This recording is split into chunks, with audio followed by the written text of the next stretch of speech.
이렇게 하나님의 인도를 잘 따라가고 있다고 생각했는데 갑자기 막막한 상황, 어떤 결핍에 딱 부딪힐 때가 있잖아요. 네, 그렇죠. 마치 광야 한가운데서 정말 극심한 목마름을 겪었던 이스라엘 백성들처럼요. 오늘은 바로 그 이야기, 출애굽기 17장에 기록된 이스라엘 백성이 물이 없어서 겪었던 그 시련하고요. 또 그 직후에 바로 벌어진 아말렉과의 첫 전투, 여기에 대해서 좀 깊이 들어가 보려고 합니다. 네, 오늘 청취자분들하고 이 성경 본문과 또 관련 주석들을 보면서 이 사건들 안에 담긴 의미들을 좀 파헤쳐 볼 텐데요. 이게 그냥 옛날 이야기가 아니라 당시 백성들의 반응, 또 하나님의 일하시는 방식, 그리고 이게 오늘 우리에게 어떤 메시지를 주는지 그런 것들을 좀 찾아보는 시간이 되면 좋겠습니다. 맞아요. 사건 자체는 뭐 익숙하실 수도 있지만 그 안에 드러나는 백성들의 그 불평, 또 뿌리 깊은 불신 같은 것들이 있잖아요. 네네. 그리고 위기 속에서 모세는 어떤 역할을 했는지, 또 무엇보다 하나님의 그 놀라운 개입이 어떤 의미인지 좀 그 속을 들여다보자는 거죠. 그렇죠. 자, 그럼 한번 본격적으로 이야기를 시작해 볼까요? 먼저 첫 번째 사건, 그 르비딤에서의 물 문제입니다. 출애굽기 17장 1절을 보면 이스라엘 백성들이 분명히 여호와께서 명령하신 대로 행군했거든요. 네, 명령대로 갔죠. 근데 도착한 곳이 마실 물이 전혀 없는 르비딤이었어요.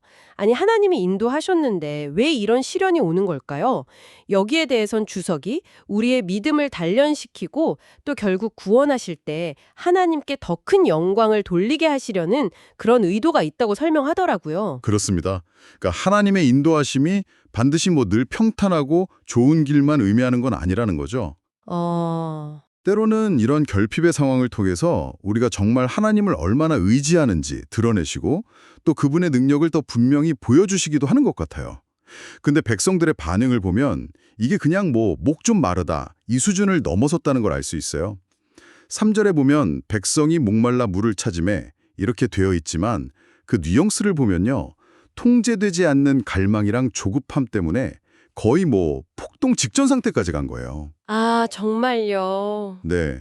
아무리 기본적인 욕구라도 신앙이나 이성으로 다스리지 못하면 이렇게 위험해질 수 있다는 걸 보여주는 거죠. 그 불만이 터져나오는 방식을 보면 진짜 좀 아찔해요.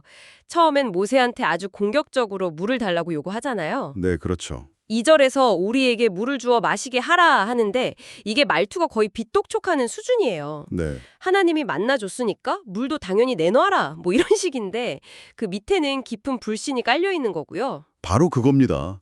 이미 홍해도 건넜고 만나도 먹는 엄청난 은혜를 경험했잖아요. 그렇죠. 그런데도 기본적인 감사는커녕 오히려 당연히 해줘야 할 의무처럼 여기는 태도죠. 이런 마음으로는 사실 하나님께 더 큰 은혜를 기대하긴 어렵다. 뭐 야고보서 1장 같은 데서도 그런 경고를 하고 있고요. 원망이 거기서 그치지도 않고 모세를 향한 직접적인 비난으로 막 폭발해요. 네. 3절에 보면 당신이 어찌하여 우리를 애굽에서 인도해 되어서 우리와 우리 자녀와 우리 가축이 목말라 죽게 하느냐 이렇게 따지는데 아니 자기들을 구원해낸 지도자한테 할 말인가 싶을 정도예요. 참, 그렇죠. 선한 의도로 한 일인데도 감사할 줄 모르는 사람들한테는 이렇게까지 왜곡될 수 있다는 게 참 씁쓸하고요. 심지어 4절에서는 분노가 너무 커져서 모세를 돌로 치려고까지 해요. 네, 맞아요. 진짜 일촉즉발의 상황이었던 거죠. 그 장면은 참 무섭습니다. 통제되지 않은 욕망이 맹목적인 분노로 이어질 때 사람이 얼마나 비이성적이고 폭력적으로 변할 수 있는지를 정말 적나라하게 보여주죠. 가장 가까이서 이끌던 지도자한테 돌을 던지려 했다는 건 이게 보통 심각한 상황이 아니었던 거죠. 그리고 이 모든 불평과 원망의 끝은 결국 하나님을 향한 시험으로 나타나잖아요. 7절에서 그들이 여호와께서 우리 중에 계신가 안 계신가 이렇게 물었다고 기록되어 있는데 이게 그냥 하나님 여기 계신가 이런 순진한 질문이 아니었다는 거죠. 네, 여기서 아주 중요한 포인트가 나옵니다. 이 질문은요, 단순한 의문 제기가 아니에요. 아, 이건 하나님의 실존 자체, 그분의 통치 능력, 그리고 지금까지 자기들한테 베푸셨던 모든 구원과 약속의 진실성까지 아주 근본적으로 의심하는 행위예요. 와, 그렇게까지요? 네, 홍해를 가르시고 하늘에서 만나를 내려주신 그 모든 기적들, 그걸 다 겪어놓고도 혹시 그 모든 게 다 우연 아니었을까, 착각 아니었을까, 정말 하나님이 우리랑 함께 하시는 거 맞아? 하면서 하나님의 신실하심 자체를 시험대에 올린 겁니다. 이건 정말 굉장히 위험한 불신이죠. 와, 정말 심각한 상황이네요. 백성들은 거의 폭발 직전이고 하나님을 시험하기까지 하는데 이런 극단적인 상황에서 모세는 어떻게 반응했을까요? 저 같으면 막 같이 화를 냈을 것 같은데 말이죠. 모세의 반응에서 그의 리더십이 드러나죠. 그리고 온유함도요. 우선 백성들을 향해서는 차분하게 책망을 합니다. 네. 2절에서 너희가 어찌하여 나와 다투느냐 이렇게 묻고는 바로 이어서 너희가 어찌하여 여호와를 시험하느냐라고 덧붙여요. 그러니까 당신들 싸움 대상은 내가 아니고 바로 하나님이다. 이 사실을 분명히 알려주는 거죠. 아, 감정적으로 맞서지 않고 문제의 본질을 딱 짚어주네요. 그렇죠. 그리고는 곧바로 기도로 나갑니다. 4절 보면 백성들의 그 비난과 생명의 위협 앞에서 문제를 끌어안고 씨름하는 게 아니에요. 하나님께 부르짖어서 도움을 구하죠. 네. 그들이 조금 있으면 내게 돌을 던지겠나이다. 이렇게 솔직하게 자기의 위험한 상황을 아뢰면서 해결책이랑 자신의 안전을 하나님께 맡기는 모습을 보여줍니다. 그리고 하나님의 응답은 정말 놀랍습니다. 당연히 막 진노하시고 벌을 내리실 법도 한데 오히려 자비를 베푸시기로 하잖아요. 네, 맞아요. 5절하고 6절 보면 모세에게 백성 앞을 지나서 나일 강을 치던 네 지팡이를 손에 잡고 가라고 지시하시는데 이게 벌 주러 가는 게 아니라 은혜 베풀려고 백성들 앞으로 나아가라는 거잖아요. 그렇죠. 손에는 그 애굽에서 기적 일으켰던 능력의 지팡이를 들고요. 이건 정말 죄인들을 향한 하나님의 놀라운 인내 또 은혜를 보여주는 대목입니다. 하나님을 시험하는 자들에게조차 먼저 은혜를 베푸시는 이 모습. 이건 뭐 로마서 12장 20절 말씀, 내 원수가 줄이거든 먹이고 목마르거든 마시게 하라 라는 그 말씀과도 통하는 데가 있죠. 그냥 어디 숨겨진 샘 찾아주시는 정도가 아니라 아예 단단한 반석에서 물이 터져나오게 하시는 기적을 행하시죠. 와, 이건 정말 상상하기 어려운 일인데요. 맞습니다. 하나님께서는 당신의 자비뿐만 아니라 그 창조적인 권능까지 보여주시길 원하셨던 것 같아요. 이스라엘 장로들을 증인으로 딱 세우시고 모세가 하나님의 명령대로 지팡이로 호렙산에 그 반석을 치니까 정말로 물이 터져나와서 풍성하게 흘러넘칩니다. 시편 기자는 후대의 이 장면을 회상하면서 그 물이 막 강같이 흘렀다고 노래했고요. 시편 78편 15절에서 16절. 심지어 그 반석 자체가 못이 되며 차돌로 샘 근원이 되게 하셨도다 라고 표현하기도 했어요. 시편 114편 8절. 와, 진짜 엄청난 기적이네요. 그럼 이 사건을 통해서 우리가 붙잡아야 할 핵심 교훈은 뭘까요? 주석들을 보면 크게 두 가지를 이야기하는 것 같아요. 첫째는 아무리 극한 상황에 처해도 하나님의 섭리를 끝까지 신뢰해야 한다는 거. 하나님은 문자 그대로 광야의 길을, 사막의 강을 내시는 분이니까요. 네, 그렇죠. 그분의 길을 따를 때 그분께서 우리의 필요를 책임지신다는 믿음, 그게 필요하다는 거죠. 그리고 두 번째 교훈은 더 깊은 영적인 차원으로 우리를 이끌죠. 바로 그리스도의 은혜에 의지하며 살아야 한다는 점인데요. 아, 고린도전서 10장 4절은 놀랍게도 그 반석은 곧 그리스도시라고 딱 선언합니다. 즉, 반석에서 터져나온 그 생명수는 궁극적으로 그리스도를 통해 우리에게 주어지는 성령의 은혜와 위로, 또 요한복음 7장에서 예수님이 말씀하신 배에서 생수의 강이 흘러나오리라는 그 약속을 상징한다는 해석이에요. 그렇군요. 세상 어떤 걸로도 채울 수 없는 우리 영혼의 깊은 갈증은 오직 이 영적인 생수로만 해소될 수 있다는 아주 강력한 메시지인 거죠. 그런데 참 아이러니한 점은요. 이렇게 놀라운 기적이 일어났고 깊은 영적 의미까지 담긴 장소인데 그 이름이 마사와 무리바로 불리게 됐다는 거예요. 네, 맞아요. 7절 보면 마사는 시험함, 무리바는 다툼이라는 뜻이잖아요. 기적을 기념하는 이름이 아니라 백성들의 죄를 기억하게 하는 이름이라니 이건 좀 뜻밖인데요. 그렇죠. 충분히 기적의 샘 이런 이름으로 불릴 수도 있었을 텐데요. 이것은 그들의 죄가 얼마나 심각했는지를 보여주는 동시에 앞으로 올 세대들에게 똑같은 불신과 원망의 죄를 반복하지 않도록 아주 강력하게 경고하기 위한 하나님의 의도였다고 볼 수 있습니다. 아, 경고의 의미군요. 네. 죄의 부끄러움을 그대로 드러내서 경각심을 일깨우는 것이죠. 하나님의 은혜가 아무리 크다 할지라도 인간의 죄와 불신의 결과는 결코 가볍게 여겨져서는 안 된다는 걸 보여줍니다. 물 문제는 그렇게 일단락되었는데 숨 돌릴 틈도 없이 곧바로 새로운 시련이 닥치네요. 네, 바로 이어지죠. 출애굽기 17장 8절부터는 아말렉 족속과의 전투 이야기가 시작되죠. 이게 성경에 언급된 여호와의 전쟁기 중에서 첫 번째 전투라고 하니까 의미가 좀 남다를 것 같아요. 네, 그렇죠. 아말렉은 또 에서의 후손이라서 이스라엘과는 뿌리 깊은 적대 관계에 있었다. 이런 배경 설명도 있고요. 이 전쟁은 양쪽에게 좀 서로 다른 의미를 집니다. 이스라엘 편에서 보면요. 방금 전 물 문제로 하나님을 시험하고 원망했던 것, 그것에 대한 일종의 징계적 성격도 좀 생각해 볼 수 있어요. 아, 그럴 수도 있겠네요. 내부의 불신과 다툼 뒤에 외부의 공격이 찾아오는 그런 패턴이죠. 반면에 아말렉 입장에서 보면 이 공격은 아주 비겁하고 부당한 침략이었습니다. 신명기 25장 17절과 18절을 보면 그들이 이스라엘을 정면으로 공격한 게 아니에요. 네, 그럼 어떻게? 행군 대열의 가장 뒤쪽, 그러니까 피곤하고 지쳐서 뒤처진 약한 자들을 기습적으로 공격했다고 고발합니다. 와, 정말 비열한 방식이네요. 게다가 하나님께서 기적적으로 보호하고 인도하시는 백성이라는 걸 알면서도 공격했다는 건 이게 단순히 이스라엘만이 아니라 하나님을 향한 도전으로도 볼 수 있겠어요? 정확합니다. 하나님의 능력을 목격했거나 최소한 소문으로 들었을 텐데도 그분의 백성을 공격했다는 것은 명백히 하나님께 대항하는 행위였죠. 그래서 하나님께서도 이 전쟁을 당신의 전쟁으로 여기시는 겁니다. 이 갑작스러운 공격에 이스라엘은 어떻게 대응했나요? 이전처럼 하나님이 다 알아서 싸워주시겠지 하고 가만히 서서 보기만 했던 건 아니죠. 네, 이번에는 달랐습니다. 이제 이스라엘 스스로 무기를 들고 싸워야 했어요.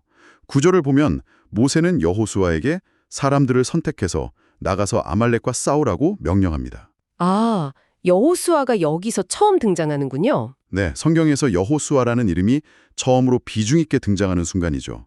이때부터 모세의 후계자로서 군사적 리더십 훈련을 받기 시작했다. 이렇게 해석하기도 하고요. 중요한 점은 이제 하나님께서 사람을 통해 사람의 행동을 통해 일하신다는 것을 보여준다는 겁니다. 여호수아가 아래 평지에서 직접 칼 들고 싸우는 동안 모세는 그럼 뭘 했나요?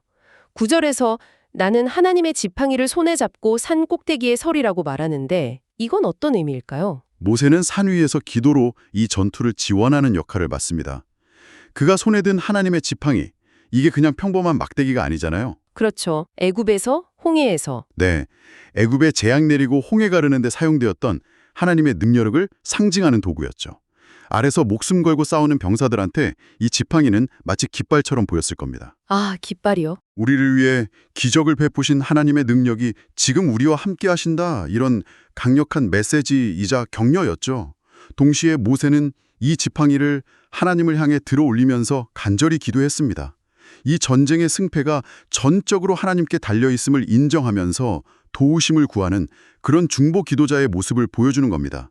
기도하는 군대의 중요성을 상징적으로 보여주는 장면이죠. 아, 여기서 정말 흥미로운 장면이 펼쳐지는데요. 11절을 보면 모세가 손을 들고 기도하면 이스라엘이 이기고 피곤해서 손을 내리면 아말렉이 이기는 현상이 나타나잖아요. 네, 그렇죠. 전투의 승패가 단순히 군사력이나 전략에 달린 게 아니라 보이지 않는 기도의 능력에 직접적으로 연결되어 있다는 걸 너무나 극명하게 보여주는 것 같아요. 정말 그렇죠. 하나님께서는 이 눈에 보이는 현상을 통해서 바로 조금 전까지 모세를 원망하고 돌로 치려 했던 그 백성들에게 그의 중보 기도가 얼마나 결정적인지를 깨닫게 하시려는 의도도 있으셨을 겁니다. 아, 그럴 수 있겠네요. 그들의 손에 들린 칼보다 산 위에서 들린 모세의 손과 기도가 사실은 더 강력한 무기였던 걸 보여주신 셈이죠. 하지만 모세도 사람이니까 지쳐갔다고 기록되어 있어요. 12절에 모세의 팔이 피곤함에라고 되어 있죠. 아무리 중요한 영적인 일이라도 육체적, 정신적 한계는 온다는 걸 보여주는 것 같습니다. 네, 아무리 위대한 지도자라도 혼자서는 모든 걸 감당할 수 없죠. 바로 이 지점에서 아론과 훌의 역할이 빛납니다. 아, 맞아요. 그들은 돌을 가져와서 모세를 앉게 하고 각각 모세의 양옆에서 그의 팔을 딱 붙들어줘요. 해가 질 때까지 내려오지 않도록 돕는 거죠. 네. 이 모습은 영적 지도자에게도 동역자의 지지와 도움이 얼마나 절실한지를 보여줍니다. 또 공동체가 서로의 연약함을 붙들어주면서 함께 싸워나가는 것, 그러니까 서로 지체대의 중요성을 생생하게 보여주는 아주 아름다운 장면이에요. 이렇게 모두가 협력해서 기도가 계속되니까 마침내 이스라엘이 승리하게 되는군요. 네. 13절에 여호수아가 칼날로 아말렉과 그 백성을 쳐서 무찌르니라라고 선언합니다. 사실 제대로 훈련받지도 못했고 무기도 변변찮았을 이스라엘 군대가 강한 아말렉을 이겼다는 건 이건 전적인 하나님의 도우심 덕분이었겠죠. 그렇습니다. 이 전체 그림은요, 우리를 위해 죄와 사망의 권세와 싸우시는 구원자, 우리의 여호수아이신 예수 그리스도의 모습을 보여주는 동시에 하늘 보좌 우편에서 지금도 우리를 위해 끊임없이 중보하시는 대제사장, 우리의 모세이신 예수 그리스도를 예표한다고 해석하기도 합니다. 아, 구체적인 싸움, 즉 행동과 끊임없는 기도, 즉 의지가 함께 갈 때 승리할 수 있다는 그런 원리를 보여주는 것이죠. 전투에서 승리한 후에 모세는 보통 장군들처럼 자기 공적 기리는 승전기념탑 세우는 대신에 하나님께 영광 돌리는 제단을 쌓아요. 네, 제단을 쌓죠. 그리고 그 제단의 이름을 여호와 니시, 즉 여호와는 나의 깃발이라고 부릅니다. 15절. 이 이름 참 인상적인데요. 승리의 공로를 전부 하나님께 돌리는 그런 겸손함이 느껴져요. 여호와 니시라는 이름에는 정말 깊은 의미가 담겨 있습니다. 전투 중에 모세가 산 위에서 들었던 그 하나님의 지팡이가 마치 군대의 깃발처럼 병사들에게 용기를 주고 그들을 하나로 모으는 그런 구심점 역할을 했던 것을 떠올리게 하죠. 아, 그래서 깃발이군요. 네. 즉, 우리의 진정한 깃발, 우리를 승리로 이끄는 힘의 원천은 바로 하나님 자신이라는 그런 신앙 고백입니다. 시편 20편 5절 말씀처럼 우리는 세상의 힘이나 지혜가 아니라 오직 우리 하나님의 이름을 의지하여 우리의 깃발을 세워야 한다는 중요한 교훈을 주는 거죠. 그리고 하나님께서는 이 놀라운 승리와 그 배경을 특별히 책에 기록하여 기념하게 하라고 명령하십니다. 14절이죠. 성경에서 기록에 대한 언급이 나오는 초기 사례 중 하나일 수 있다고 하니까 더욱 주목하게 되는데요. 구체적으로 어떤 내용을 기록하라고 하셨나요? 기록해야 할 내용은 크게 두 가지였습니다. 첫째는 아말렉이 이스라엘에게 행했던 그 악행, 그러니까 그들의 비겁하고 잔인한 공격 방식과 그에 맞서 하나님께서 이스라엘을 어떻게 기적적으로 구원하셨는지를 상세히 기록해서 절대 잊지 않도록 하는 겁니다. 네. 후손들에게 하나님께서 당신의 백성을 어떻게 보호하시고 원수를 갚으시는지를 가르치기 위함이죠. 그리고 두 번째 기록 내용은요? 둘째는 아말렉의 완전한 소멸에 대한 하나님의 단호한 계획과 하나님께서 아말렉과 대대로 싸우시리라는 16절, 그 선언을 기록하는 것입니다. 대대로 싸우신다고요? 네, 어떤 번역본에서는 16절 후반부를 아말렉이 손을 들어 여호와의 보좌를 대적하였으므로 라고 번역하기도 하는데요. 이건 아말렉의 공격이 단순히 이스라엘 민족을 향한 적대 행위를 넘어서서 하나님의 통치와 주권 자체에 대한 도전이었음을 명확히 보여줍니다. 아, 그렇군요. 따라서 이 기록은 이스라엘에게 아말렉과는 결코 타협해서는 안 되며 이 영적 싸움의 최종 승리는 반드시 하나님께 있음을 확신시켜주는 그런 예언적 선포의 역할을 합니다. 이런 맥락에서 아말렉은 궁극적으로 그리스도와 그분의 나라를 대적하는 세상의 모든 악한 세력의 상징으로도 해석될 수 있고요. 오늘 우리는 출애굽기 17장을 통해서 광야 여정의 두 가지 중요한 단면을 본 것 같습니다. 인간의 그 끊임없는 불신과 불평에도 불구하고 신실하게 필요를 채우시는 하나님을 만났고요. 반석 위의 물. 네. 또 우리 앞에 놓인 영적 전쟁에서 구체적인 순종의 행동, 여호수아의 싸움과 간절한 중보기도, 모세의 기도가 함께 필요하다는 것. 그리고 결국 우리에게 승리의 깃발, 여호와 니시를 주시는 분은 하나님이심을 확인했습니다. 오늘 나눈 이야기들을 들으시면서 혹시 청취자분들 자신의 신앙 여정과 좀 겹쳐 보이는 지점은 없으셨나요? 삶에서 예기치 않은 결핍이나 어려움이 닥쳐올 때 마음속에서 막 불평과 의심이 스멀스멀 피어오르진 않는지, 혹은 영적으로 힘겨운 싸움을 마주했을 때 구체적인 행동과 하나님을 의지하는 기도 사이에서 어떻게 균형을 잡아가고 계신지 한번 돌아보는 시간이 되셨기를 바랍니다. 마지막으로 한 가지 더 좀 생각해 볼 만한 질문을 던져드리고 싶습니다. 네, 어떤 걸까요? 반석에서 물이 터져나오는 그 놀라운 기적이 일어났지만 그곳은 백성들의 죄를 기억하는 마사와 무리바라는 이름으로 남았다는 사실. 네. 또 아말렉을 상대로 극적인 승리를 거두었지만 그 승리의 기록과 함께 아말렉의 죄악과 그들에 대한 하나님의 영원한 전쟁 선포가 함께 기록되었다는 사실입니다. 이처럼 하나님의 놀라운 은혜와 승리 속에서도 인간의 죄성과 영적 싸움의 그 냉엄한 현실을 계속해서 상기시키는 이 강조점, 이게 우리에게 무엇을 말해주고 있는 걸까요? 아, 아, 그러네요. 은혜와 죄, 승리와 싸움이 공존하는. 네.